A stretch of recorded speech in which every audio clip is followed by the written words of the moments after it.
नमस्कार. आपल्या सगळ्यांचे सोशल महाराष्ट्र न्यूज चॅनलमध्ये हार्दिक स्वागत. चला वळूया तर एका नवीन बातमीकडे. आजची बातमी.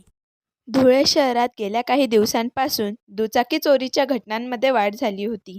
काल रात्रीच्या सुमारास पश्चिम देवपूर पोलीस ठाण्याचे पथक गस्तीवर असताना त्यांनी एका चोरट्याला ताब्यात घेतले असून शहीद शेख असे त्याचे नाव असून त्याच्याकडून एक दुचाकी देखील हस्तगत करण्यात आली आहे.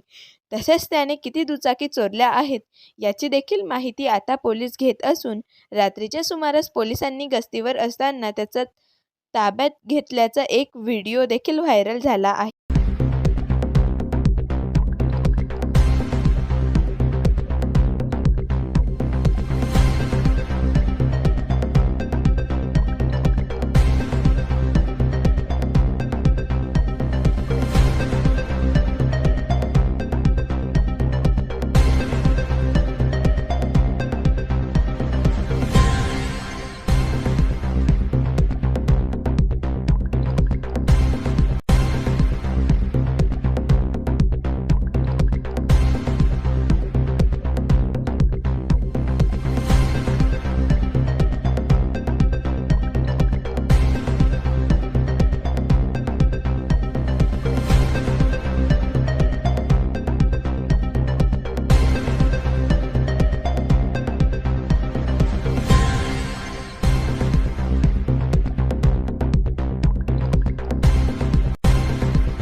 बातमी आवडल्यास चॅनलला लाईक व सबस्क्राईब करा व दररोज अशा नवनवीन बातम्या पाहण्यासाठी चॅनलला फॉलो करा. धन्यवाद.